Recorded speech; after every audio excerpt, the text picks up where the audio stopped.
भाषा से बड़ा फर्क पड़ता है।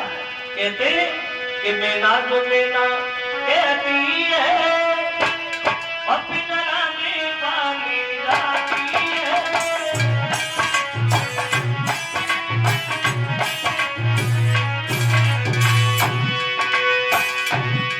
मैना, ये मैना होता है कुछ पक्षी। तो मैना कहती कि मैना मैं कुछ नहीं, हर आदमी से बड़े सम्मान से पकड़ता है, लेकिन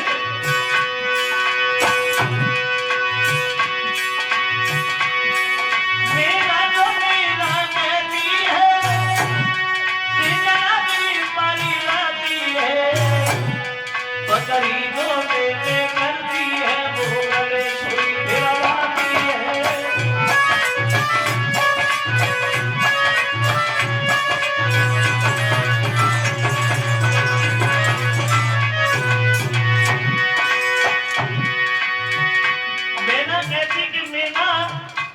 नहीं, हर आदमी से बड़े सम्मान से पकड़ता है, लेकिन बकरी के मुंह से घमंड भरा शब्द निकलता है कि मैं किसी की नहीं दुनिया में।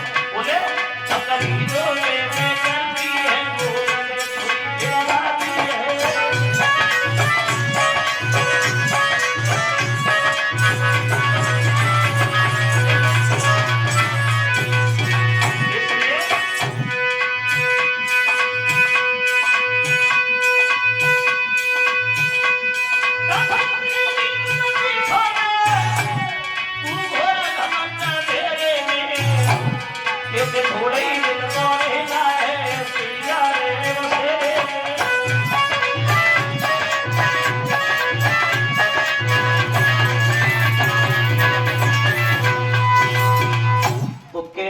मतलब ये है श्रोता बंधुओं, कभी भी अपने दिल से अपने अंदर से ऐसी बात न निकल जाए जो किसी का नुकसान हो जाए और किसी का दिल दुखे। क्यों? एक विद्वान ये कहता है कि 4 वेद 6 शास्त्र में बातें मिली हैं दुए। वो कभी बताता इधर उधर मत पढ़ो, बोले 4 वेद 6 शास्त्र में बातें मिली हैं दुए, और दुख देने दुख होते हैं और सुख देने सुख होते। कभी कहता तो कभी भी ऐसा ना हमारे हाथ से हो जाए जो दूसरे का नुकसान हो जाए, दूसरे का कोई दिल दुख जाए, कुछ गलत ना हो जाए। सिर्फ मानव का जीवन आया है, मिलने को मिला है, और तो यही कहना है कभी भी दूसरे के प्रति कोई गलत शब्द न निकल जाए।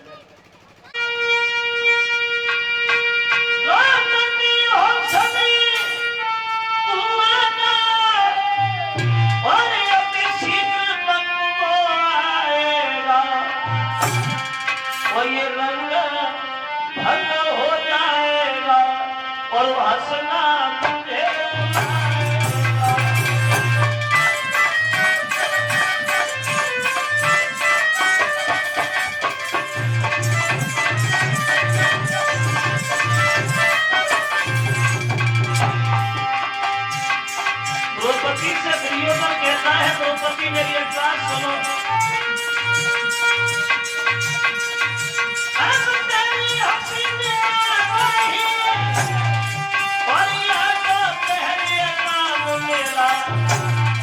कोई नंगो सदा में नहीं करो तो वीडियो धन नहीं नाम मेरा।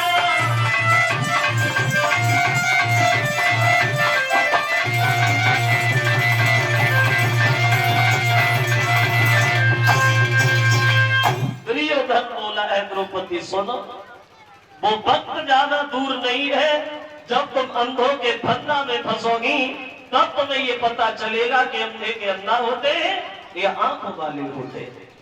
कि धरणी करनी है थमी गई और तुम जैसी ही अगला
भगवान बड़ाई करते हैं और कहते हैं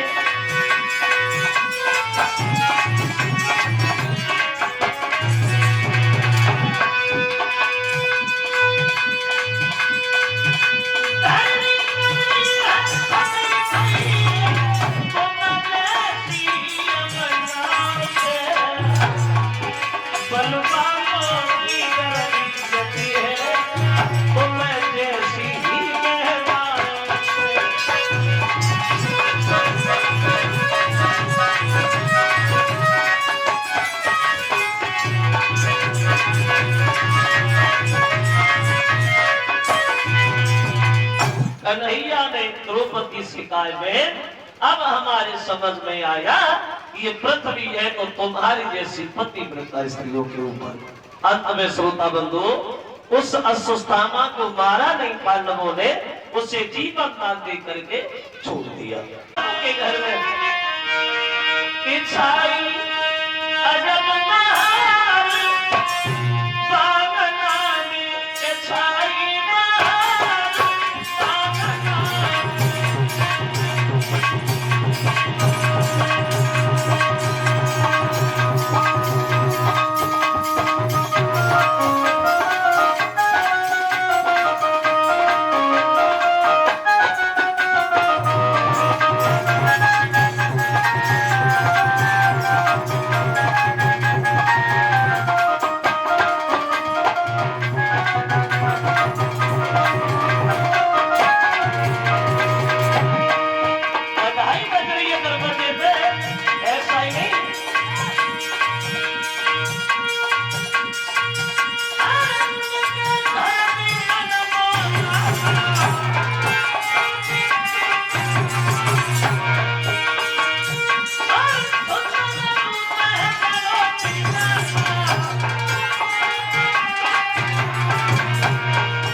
कैसी सजी।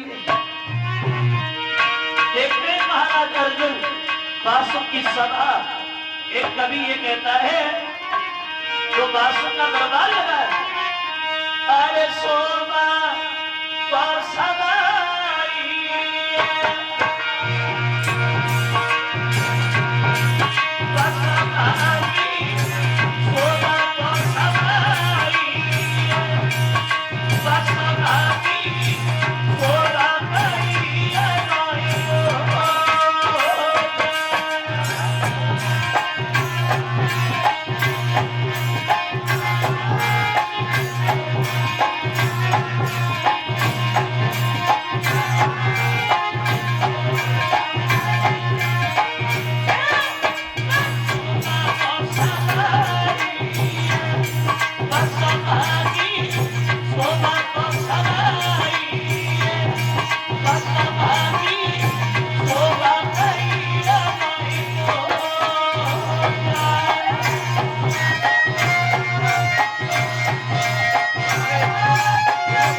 बासुकी जो सभा सजी है, ये कभी कहता है अरे सोना कहीं लगाई नाच रे परी खिलौना, और एक से कमल लगेगा मिलके सोना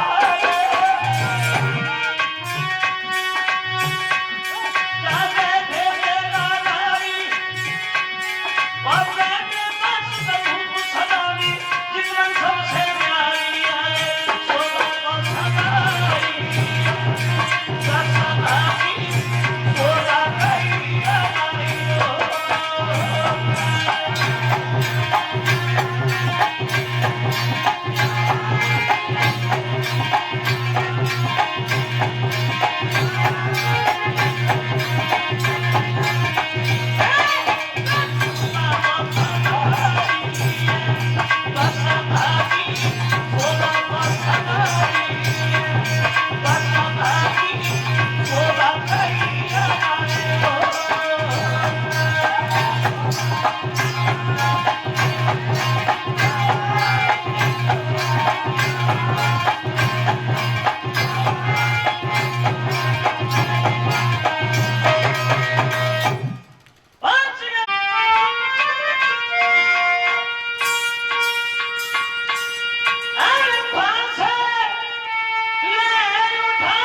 बांसुरी और जाके खोटे पर गए तीर गए।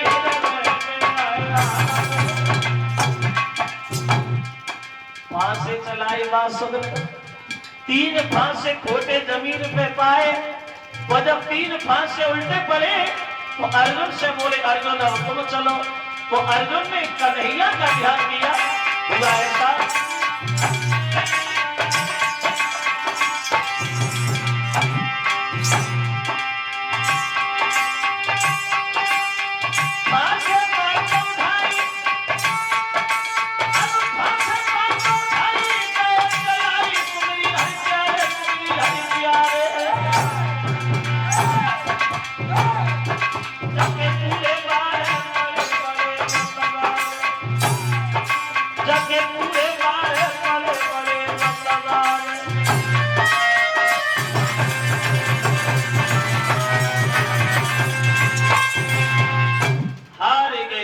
की सार अर्जुन से भी बांसुर।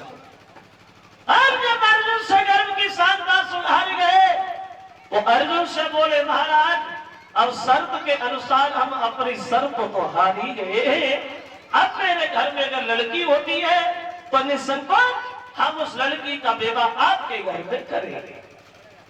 अब देखो अर्जुन बोले भैया जो बात थी वो तो अब तय हो ही गई, अब हम अपने घर जा रहे हैं। बोल दी अब अर्जुन जो है वो अपने घर चले, बासुक अपने घर चले। अब बासुक अपने घर पे तो चले हैं लेकिन चेहरा बड़ा उदास है। मन में बासुक सोच रहे परमात्मा अब शर्त के अनुसार हम हार तो गए ही हैं, अगर मेरे घर में कहीं लड़की नहीं, कहीं लड़का होगा या लड़का नहीं होगा, कहीं लड़की हो गई तो बड़ा चिंता। अगर मेरे घर में कहीं लड़की हो गई तो हमें शादी अर्जुन के घर करनी पड़ेगी। बड़ा शर्म की बात है।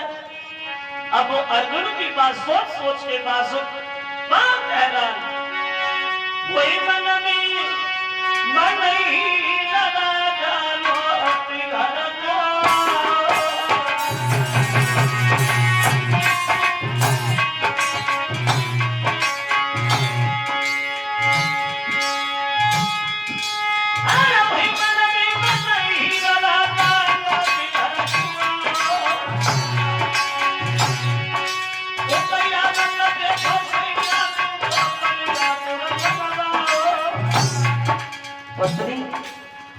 अपने पति को जिस समय आता हुआ देखती है बड़ा सम्मान करती है, लेकिन जब चेहरा की तरफ देखती है तो चेहरा उदास निहार करके सवाल करती है क्या कारण है महाराज।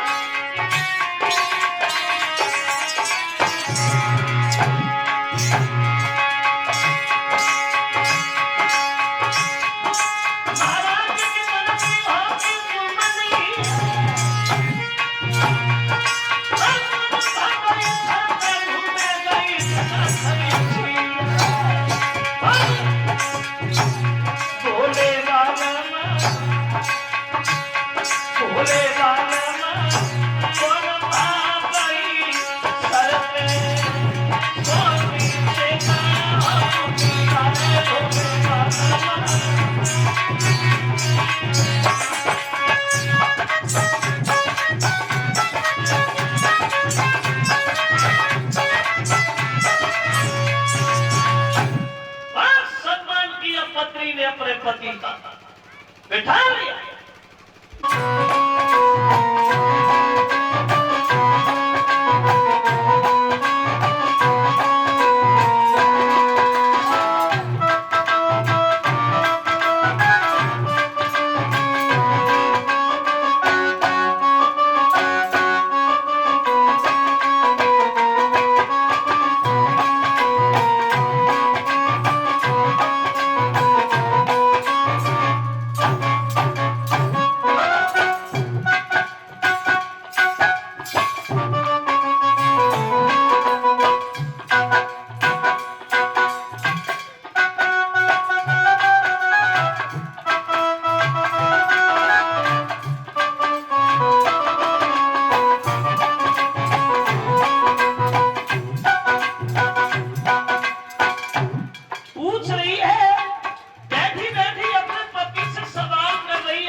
बोला ना क्या कारण बन गया।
से बोलो हर किससे चेहरा तब्दील हुआ।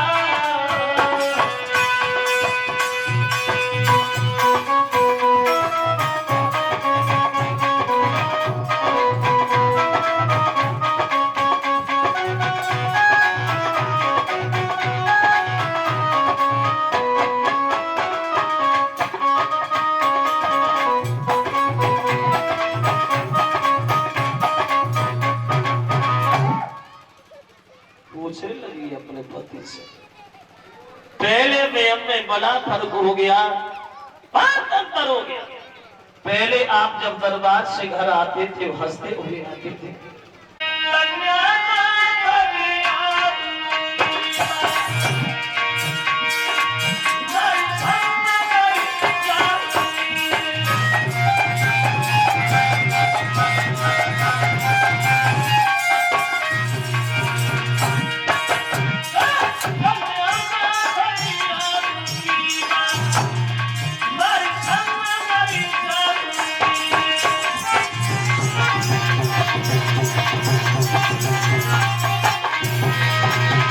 लड़की की बात कही है तो वो पत्नी बोली, प्रभु देखो पहले तो हमारी लड़की हो नहीं सकती, अगर होती भी है तो आप इस बात की कदापि चिंता न करो, अगर मेरे लड़की होती है तो मैं उस लड़की को भी मार दूंगी, अपनी भी जान दे दूंगी, लेकिन तुम्हारा सर अर्जुन के सामने हरगिज़ झुकने नहीं दूंगी।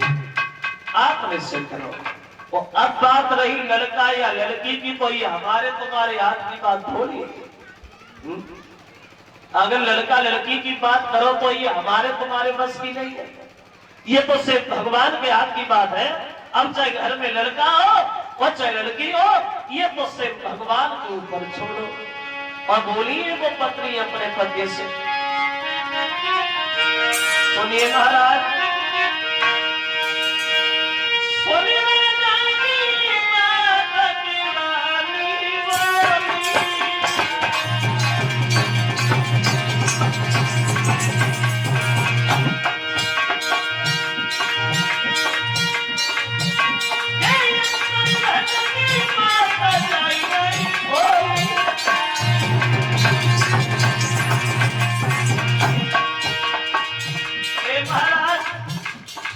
लड़का या लड़की हो जाओ, अब चाहे लड़का हो चाहे लड़की हो, लेकिन अब बात इस बात की महाराज सब भगवान के हाथ की बात।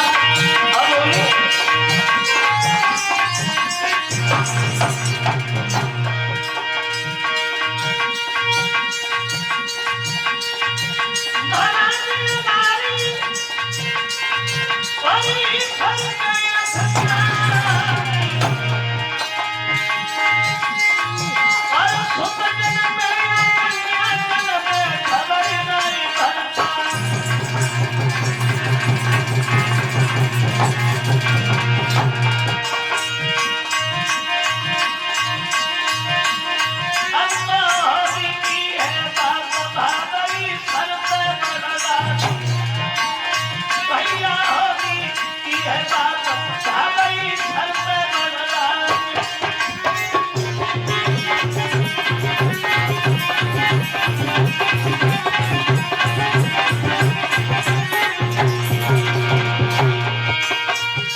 पत्नी ने अपने पति से कह दिया, महाराज अब चाहे लड़का हो चाहे लड़की हो, ये हमारे तुम्हारे बस की बात नहीं है।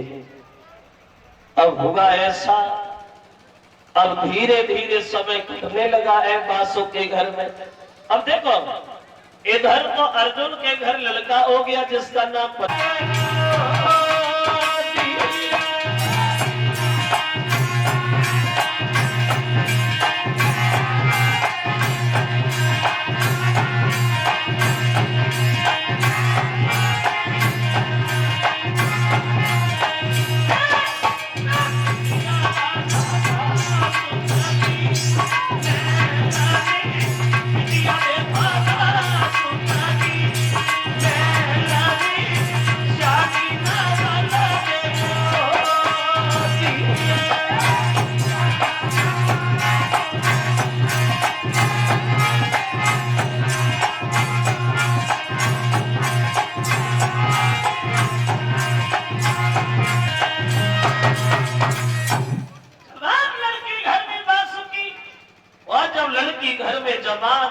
तो बासु को तो नहीं पता मेरे घर में लड़की। एक दिन बासु के हाथ से घटना घट गई अपने घर में। अब हुआ ऐसा, एक दिन उनकी कोई लड़की जो थी नवंदे स्नान करने के बाद नहाने के बाद छत पे घूम रही है। इधर तो वो लड़की छत पे घूम रही है और उधर शाम को बासु अपना दरबार बंद करके घर पे चले। तो उसी गली से जब ये निकलते हुए गए, जो बासु की निगाह छत पे पहुंची तो खड़े हो गए और मन में एक बात सोचने लगे, परमात्मा मेरे घर में मेरी छत पे ये लड़की कौन है? ना तो हमने अपने कोई रिश्तेदार बुलाई, हम सब कोई जानते हैं, और ना मेरे घर में ऐसी कोई इतनी सुंदर नौकरानी, हमें सब पता है, लेकिन यह कौन? अब बासु को ये तो नहीं पता ये मेरी बेटी है, क्योंकि उनसे तो झूठी कह दिया था। और उस लड़की को देख के बासु के मन में एक गलत भावना बन गई, गलत विचार बन गया। चलो होगा तो बढ़िया है, लेकिन हम अब इस लड़की को अपनी पत्नी बनाएंगे और इस लड़की को अपनी पत्नी बना के घर में रखेंगे। जो ये सोचा तो सोचते ही सोचते बासु को कोढ़ हो गया, पूरे शरीर से कोढ़ निकलना शुरू। बासु जो थे वो कोढ़ी बन गए और जो बासु कोढ़ी भये अपने घर पे आए, वो अपनी पत्नी को पूछने के बाद बताओ ये छत पे कौन घूम रहा है? मैंने ये सोचा तो मुझे ये बीमारी लग गई। तो उनकी तो बासु कहते हैं, अरे सुनी बेटी की बात के बासु का हंस के बोले,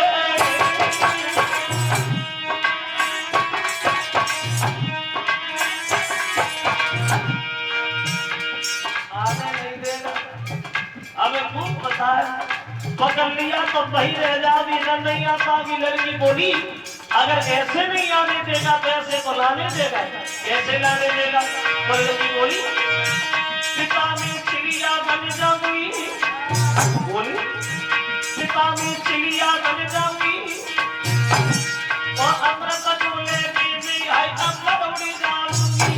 बाबा बोले सुना लड़की बाजू की बन जाएगा, लड़की बाजू की बन जाएगा, वो बोले बंधन में आई अमृत उड़ी जाएगा। लड़की बोली सुना पिता में नागिन बन जाऊंगी, पिता में नागिन बन जाऊंगी, वसा में जा हो जाए के कोटी भी कैसे खाऊंगी। बासा बोले मेरे भी सुनो, लड़की बंदा बन जाएगा, लड़की बंदा बन जाएगा और भगवान को तेरा को आनंद आएगा।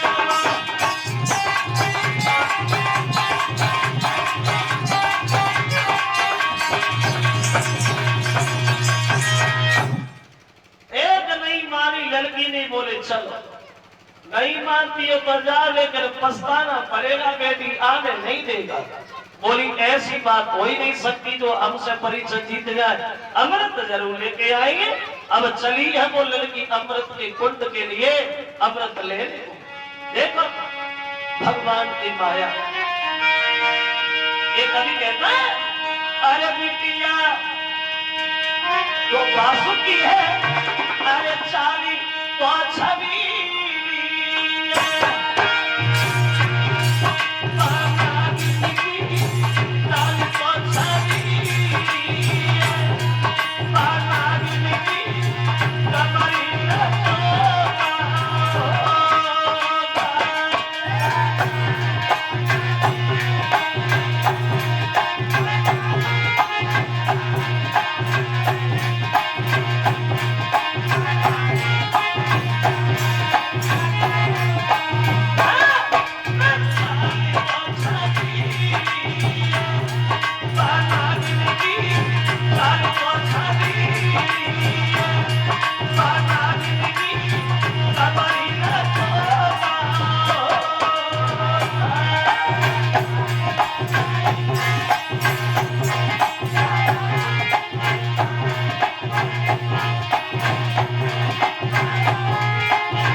तुम्हारी हिम्मत कैसे पड़ गई अमृत के कुंड को हाथ लगाने की?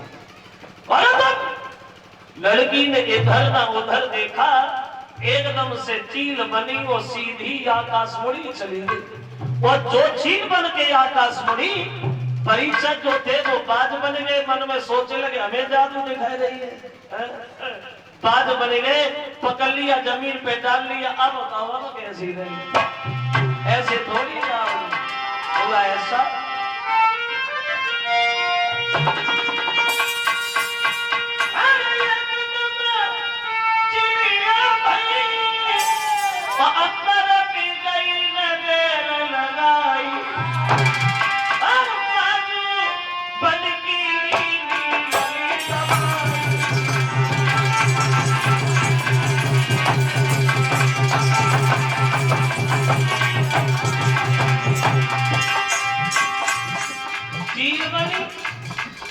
बाज बने, नागिन बनी, बंगा बने नाचो। ऐसे नहीं जाओगी हमारे यहाँ से, ऐसा।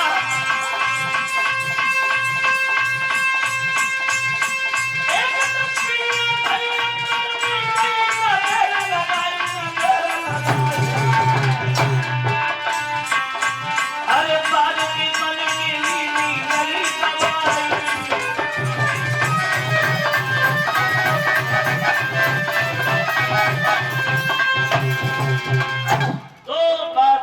तो लड़की दोनों हाथ जोड़ के खड़ी हो गई। माफ करना महाराज, मुझसे भूल बन गई, जो बिना आपके अनुमति के हमने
क्या होने वाला है, क्या होने वाला है? तो बोले वो होगा जो आज तक कभी नहीं हुआ। मतलब बोले वही तो सोच रहा हूं, वो होगा जो आज तक नहीं हुआ।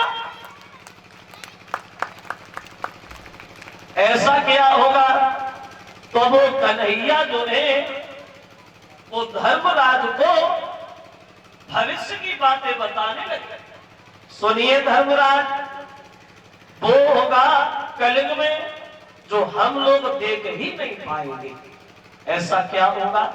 बोले सुनो, सुनिए धर्मराज, कलयुग में कि हुई जाने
धर्म कोने में बैठ के रोएंगे।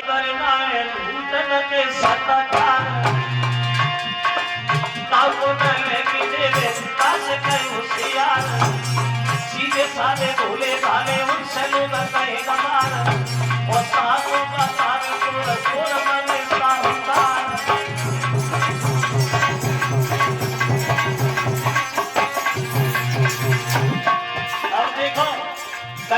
कैसा देखो, सतवर पे बदनाई कितना श्रृंगार करे, सतवर पे बदनाई कितना श्रृंगार करे, अपने पति देव छोड़ी अंगन घर बार करे, अपनी सुंदरकारी छोड़ के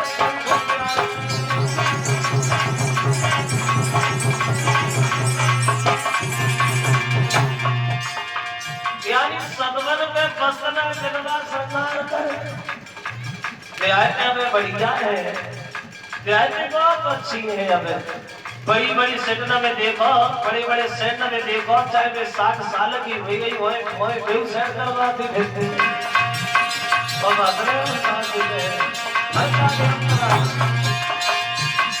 सतवर पे बसना कितना श्रृंगार करे, अपने पति देव छोड़ी अंगन घर बार करे, अपनी सुंदरकारी छोड़ के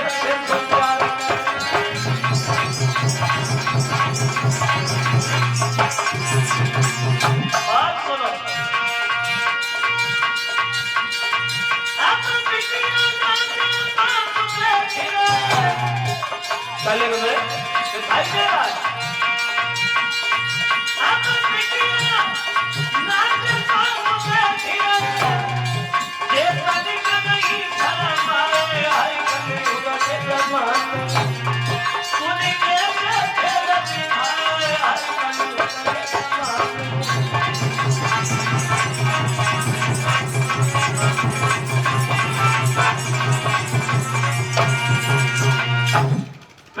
विचार बदल गए आदमी, समय था वो कलयुग की बारी आई थी, मानो सुख सूर्य से उगा था, सुख की अंधियारी छाई थी।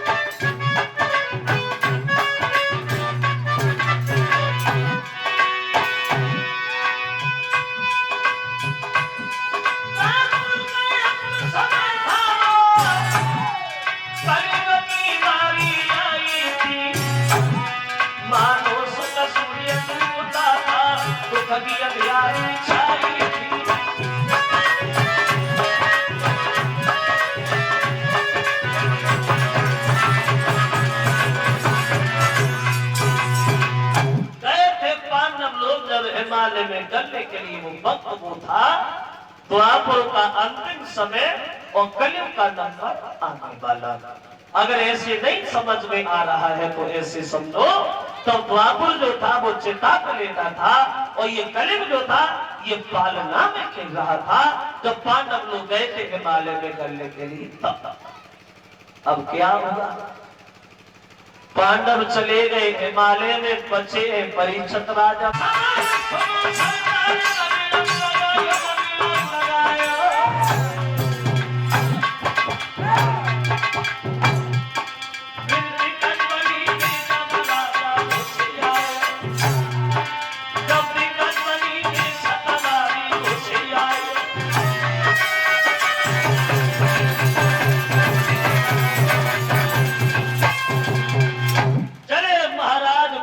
शिकार खेलने के लिए जंगल में शिकार खेलते खेलते क्या देखा परीक्षित महाराज ने, शिकार तो कुछ नहीं दिखाई पड़ा।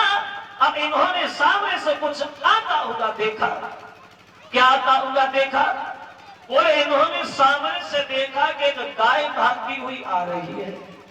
गाय जो वो गाय बना के लगा रही है, चिल्ला रही है, और कुछ देखा, उस गाय के पीछे एक बैल भाग रहा है जो एक पैर से लगा रहा है। और कुछ नजर आया, उस गाय और बैल के पीछे एक बधिक हाथ में डंडा लिए हुए दोनों को भगा रहा है। माना जो परीक्षित ने ये गाय बैल की दशा देखी, वो गाय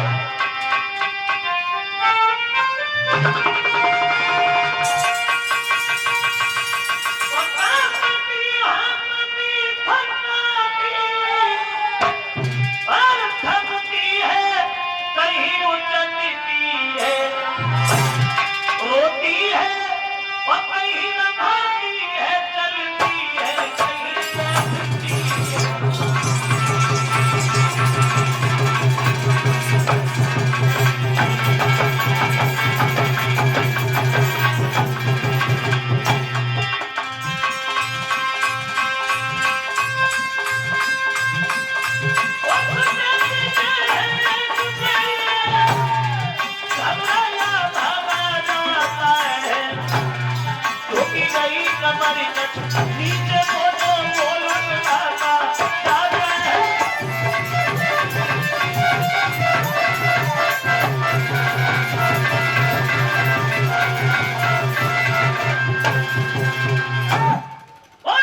महाराज परीक्षक गाय बैल की रक्षा करने जमाने की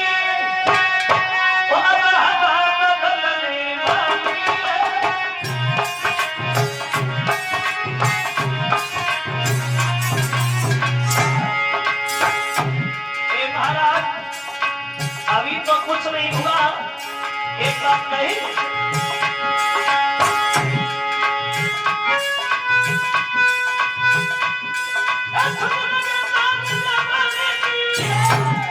अब हवा बदलने वाली है, ये धर्म बताओ धर्म की सबसे आखिर वाली है।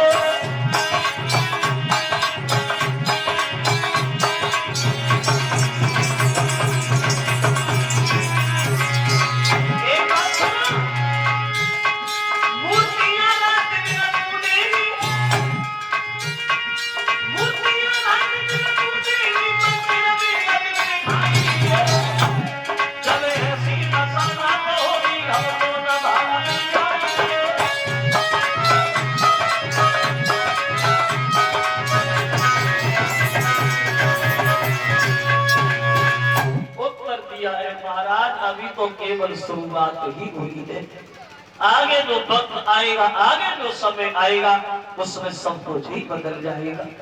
मूर्तियां रात दिन टूटेगी और मंदिर में बधिक दिखाएंगे, और जब ऐसी दशाना तो होगी हम कौन महल में जाएंगे। अब जो भी है वो तुम देखना प्रभु, हमारे बस बाहर की बात है। तो पृथ्वी की बात सुनी है तो बोले ऐसा होगा, बोली हाँ ऐसा ही होगा महाराज चले। तो परीक्षक जी ने तलवार हाथ ली है, एक बात कही है उस कलियुग से, इधर आओ कलियुग महाराज, तुम्हारे आने से ये पृथ्वी बड़ा परेशान हो रही है, तुम्हारे आने से धर्म व्याकुल है, तुम्हारे अंदर तो अपुरी अपुर है, तो ऐसे अपुरी आदमी को समाज में जिंदा। और वो कहते थे कि तेरा किसने लाल चुराया, जरा खुले तेरा किसने लाल चुराया, जरा खुले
जिसमें चोरी हो जाती है, सब कुछ निकल जाता है और जाते हुए मालूम भी नहीं पड़ता। कहते हैं कबीरदास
कविदास बोले ए जगत मालूम कि न बोले अरे सब देखत रही गए कोई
कहने का मतलब ये है श्रोता बंधु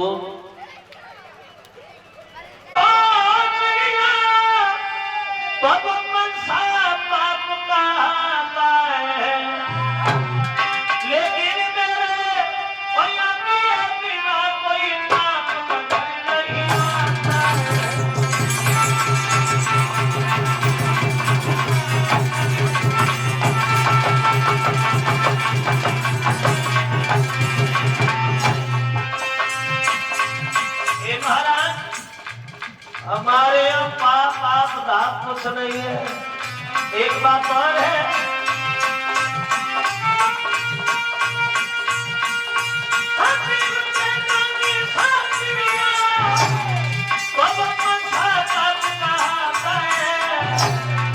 लेकिन मेरे ये बिना कोई पाप नजर नहीं आता है।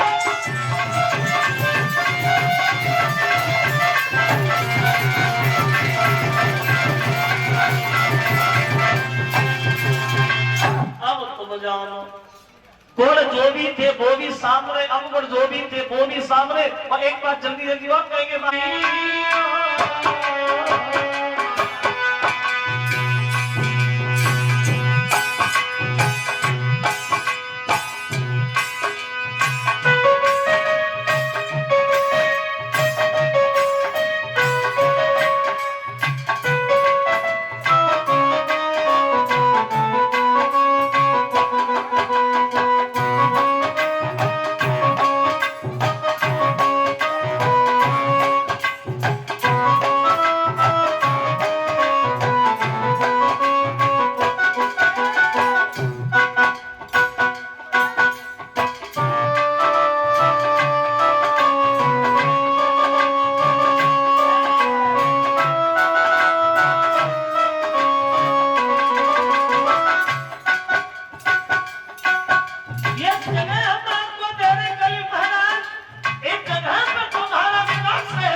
बोले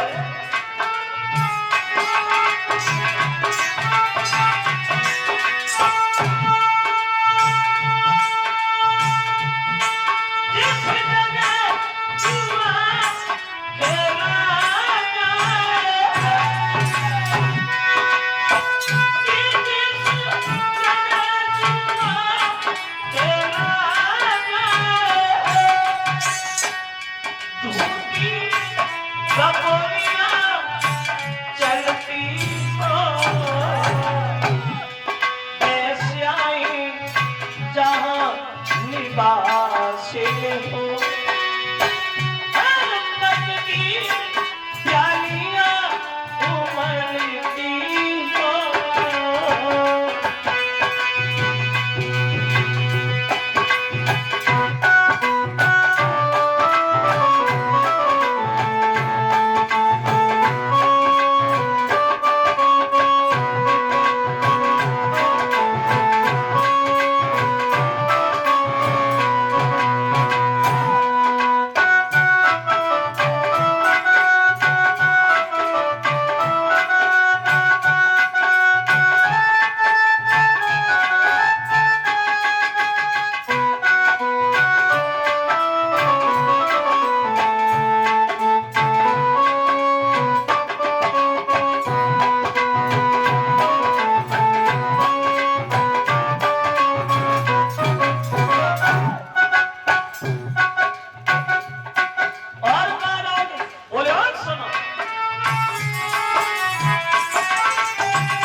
ये सब जगह हम आपको दे रहे हैं, ये सब जगह आपके लिए है। कले मत माया राजा और हे माया मत के दीवाने, और मेरे हाथ से मोती तेरी तेरी विधाता।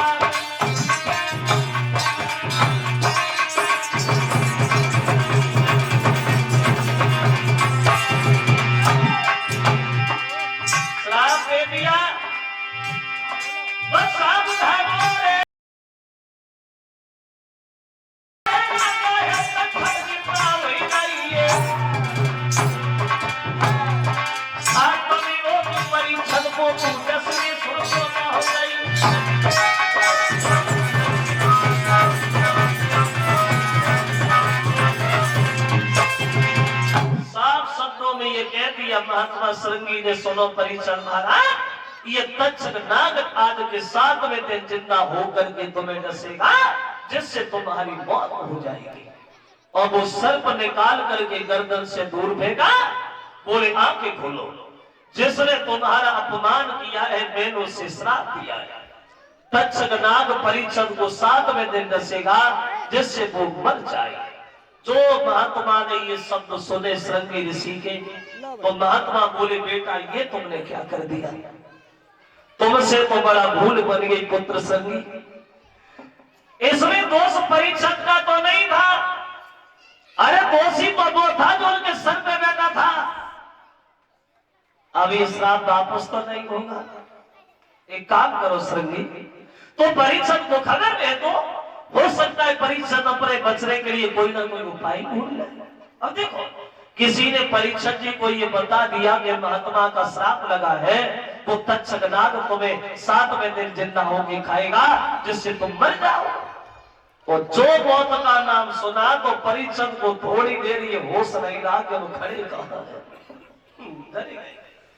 मौत का नाम सुनकर के परीक्षक जी डर गए। और एक बात तो है, जरा गौर करें, मौत से तो सबको ही डर लगता है? अगर मरने से पहले किसी को ये पता चले कि हम उस दिन मर जाएंगे, उस तारीख को मर जाएंगे, तो ना रोटी अच्छी लगती है ना नींद ही आती है। मौत से सबको डर लगता है, लेकिन मौत को किसी से डर नहीं लगता। करी हो गुइया, आत्मा और परमात्मा के बारे में कविता से सारा देते हैं। और कभी देखा होगा आप लोगों ने, मरने में भी अंतर होता है। आप ये सोच रहे हो भैया मरने में क्या अंतर है, मरते तो सदा ही है, लेकिन अंतर है। कभी आपने अंदाज किया हो, कुछ लोग दुनिया से ऐसे जाते हैं तो मालूम ही नहीं पड़ते। कच बैठी बैठे चले गए, कच संजा को खाई सवेरे लोग चले गए, और कच महीनन में मतलब मरी नहीं पात के मर गए के फिर जिंदा हुए कुछ शब्द और चल गए। ये क्या है? सिर्फ है तो कर्म ही है। बोले हरि का करी हो गुइया, जाती न आई बंदा, का करी हो गुइया।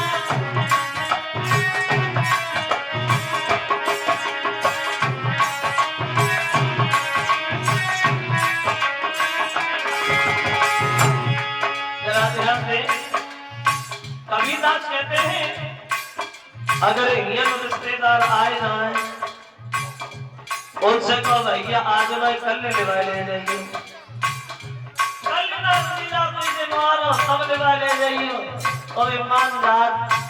लेकिन जब भुवन से रिश्तेदार आता है काफी नहीं बात संगे ले जाते चलो जात में आके सजल निभाए देखो घर लगे बुलंदा।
मतलब ये है श्रोता बंधु, मोहाई नहीं कि वो बंदा छोरी नजर के नारी आगे बड़ो मुंह बलधारी।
ये महात्मा बन के भागा।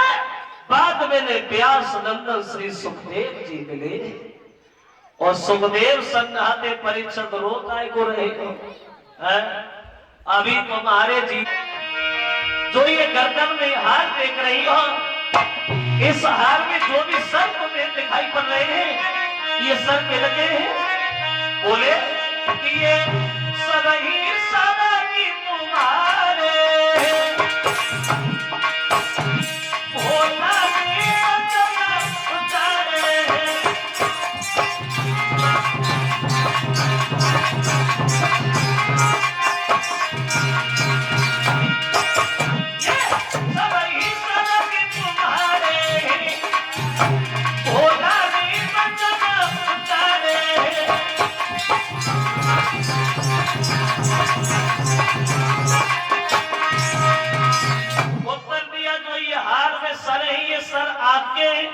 क्योंकि ब्रह्मा जी से आपने वरदान मांगा, जब जब हम पृथ्वी पे आए तब तब शंकर जी की पत्नी बने।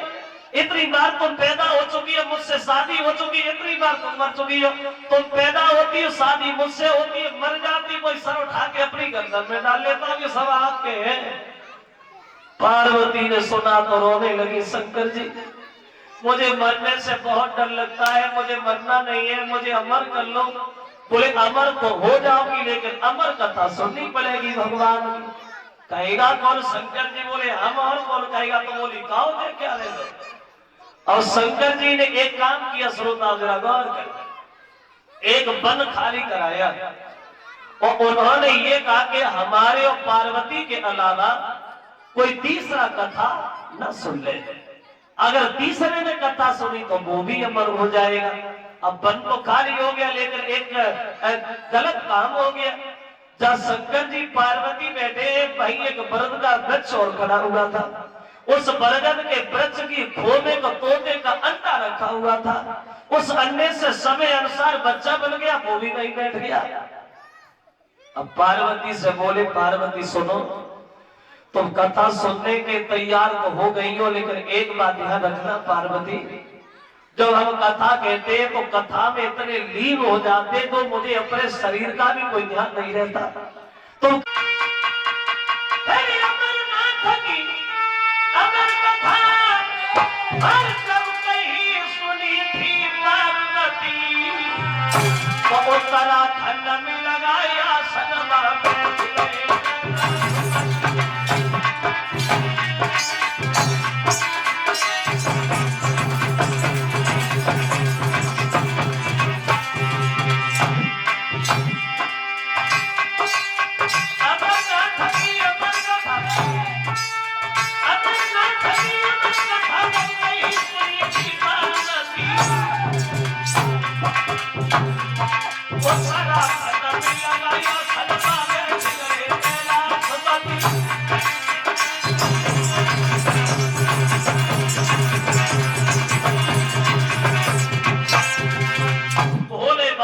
कहने लगे।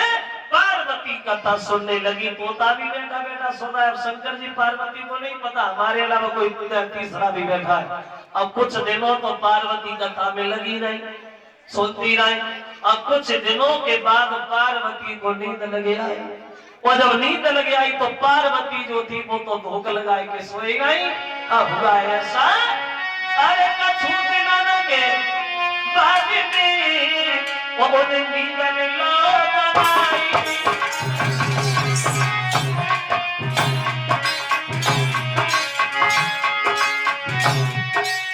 भोले बाबा की नारे धोखा लगाई, सोई गई पार्वती, सोई गई। शंकर जी लगे अपनी राम धुन में, और उन्हें नहीं पता कि पार्वती सोई रही या कथा सुन रही है। परिणाम ये होगा,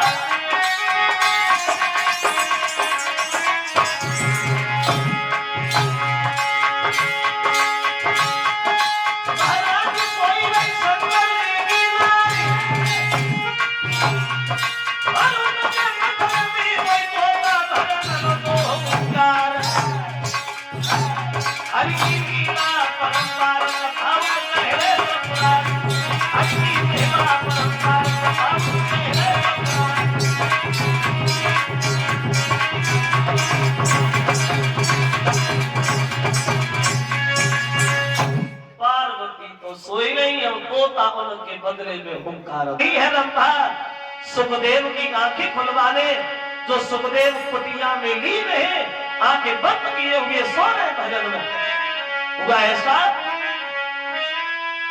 चली है श्रृंगार सजाए वो रंभा,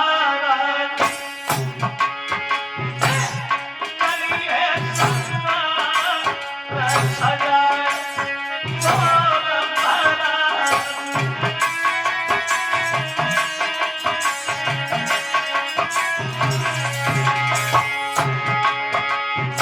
कैसी सजी रंभा, अरे चंद सुमुखर कृष्ण सुमरु कहीं न जाए, मग जैसे न कोई नदी उसर पाए। वो रंभा, अरे चलिए रंभा सुख दे बजी नए पर सोई, कोई से दीवाना भी कभी तरह भूले ले कोई, इतनी पठाई में तो भोगे देखो आई तो। हंसी हंसी रही है बदला वो रंभा,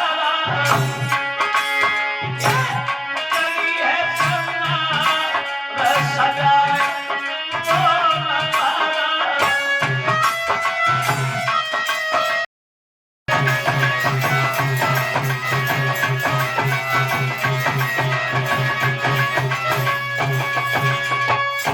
जब सुखदेव ने रंभा के ये शब्द सुने तो सुखदेव बोले, रंभा पागल है, कैसे विचार तेरे दिल में है? क्योंकि तू हमारी धर्म की माँ है, मैं तेरे बच्चे जैसा हूँ, और ये गलत विचार तेरे मन में आए तो मैं तुझे श्राप दे दूंगा। तो श्राप का नाम सुन के रंभा डर गई और ये पीछे वापस चली गई, और सुखदेव जो है वो तपस्या में सफल हुए हैं। वहां पूरी तपस्या नहीं, लेकिन तब ताली बजाते हुए धीरे धीरे सभी सज्जन बोले,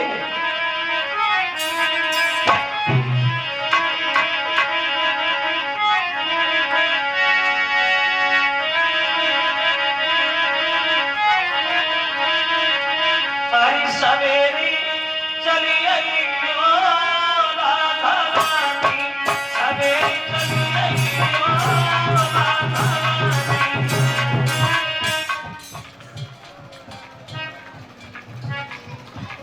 बोलो शर्म लगते हैं, बोलो धीरे धीरे, कंजूसी नहीं करते, बोलो सब लोग बोलो।